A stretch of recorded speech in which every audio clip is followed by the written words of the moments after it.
अस्सलाम वालेकुम viewers, welcome to my channel cooking with Shazma Naz. उम्मीद करती हूँ आप सब खैरियत से होंगे, अच्छे होंगे। आज मैं आपके साथ रशियन सैलड की रेसिपी शेयर करने जा रही हूँ, जो कि बहुत ज़्यादा आसान है।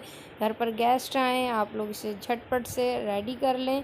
चले आएँ, इसके इंग्रेडिएंट्स नोट कर लेते हैं। 250 ग्राम मैंने सफ़ेद चने लिए हैं और इन्हें बॉईल कर लिया है। 1 कप मैंने क्रीम ली है और 1 कप ही मैंने मायोनीज़ ली है। 2 दरमियाने साइज़ के आलू लिए, उन्हें बॉयल करके बारीक काट लिया है। और मैक्रोनी ली है 1 कप, उसे बॉयल कर लिया है। फ्रूट कॉकटेल लिया है, आप चाहें तो पाइनएप्पल भी यूज़ कर सकते हैं। और गाजर मैंने ली हैं 2 अदद और उन्हें बॉयल करके क्यूब्स की शक्ल में काट लिया है। हाफ़ प्याली मैंने मटर लिए हैं, 3 से 4 केले लिए हैं और 2-3 सेब लिए हैं और इन्हें क्यूब्स की शक्ल में काट लिया है। इनके छिलके नहीं उतारे क्योंकि रेड सा कलर अच्छा लगेगा सैलड में। और शुगर पाउडर मैंने लिया है 1 टेबलस्पून। काली मिर्च ली है 1/2 टीस्पून। नमक लिया है हस्बे ज़ायक़ा और सफ़ेद मिर्च ली है मैंने 1 टीस्पून। चले आएँ, अब हम अपने नेक्स्ट स्टेप की तरफ चलते हैं। एक बाउल में मैं पहले मायोनीज़ ऐड करूँगी। मायोनीज़ ऐड करने के बाद फिर मैं इसमें क्रीम ऐड करूँगी। क्रीम ऐड करने के बाद फिर हम इसमें सारे स्पाइसेस ऐड करेंगे और इसे अच्छे से मिक्स कर लेंगे। अगर आपको मेरी वीडियो पसंद आए तो लाइक करें, कमेंट करें और अपने फ्रेंड्स के साथ शेयर करें। मेरे चैनल को सब्सक्राइब कर दें और बेल आइकन को प्रेस कर दें ताकि मेरी हर आने वाली वीडियो का नोटिफिकेशन आपको बर वक्त हासिल हो। अब हम इसे अच्छे से मिक्स कर लेंगे और मिक्स करने के बाद हम इसे थोड़ी देर के लिए फ्रीज़र में रख देंगे ताकि ये ठंडी हो जाए।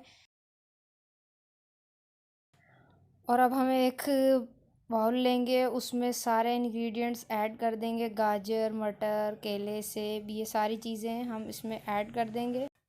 रशियन सैलड को आप जब भी सर्व करें इसे ठंडा करके सर्व करें, फ्रीज़र में इसे ठंडा कर लें और फिर सर्व करें, तब इसका टेस्ट और भी ज़्यादा अच्छा आता है। और हमेशा इसे सर्व करने से 2 घंटे पहले आपने बना के रखना है, ज़्यादा देर पहले बनाकर नहीं रखना। अब सारी चीज़ें हम इसमें 1 बाय 1 ऐड करते जाएंगे। वीडियो को आपने लास्ट तक देखना है और कहीं से स्किप नहीं करना। उम्मीद करती हूँ आज की वीडियो आपको ज़रूर पसंद आएगी। कमेंट करके ज़रूर बताइएगा कि मेरी आज की वीडियो कैसी लगी है आपको। अब मैं इसमें फ़्रूट कॉकटेल ऐड करूँगी, मुझे ये ज़्यादा पसंद है। आप चाहें तो फ्रूट कॉकटेल की जगह पाइनएप्पल भी यूज़ कर सकते हैं, उससे भी टेस्ट बहुत ज़्यादा अच्छा आता है। अब ये जो मिक्सचर हमने फ्रिज में रखा था ठंडा होने के लिए, अब ये सारा हम इसके अंदर ऐड करेंगे और इसे अच्छे से मिक्स कर लेंगे। इसे अच्छे से मिक्स करने के बाद हम फ्रीज़र में इसे ठंडा होने के लिए रखेंगे। इसे हम अच्छे से मिक्स करके फ्रीज़र में रखेंगे ताकि रशियन सैलड हमारी ठंडी हो जाए।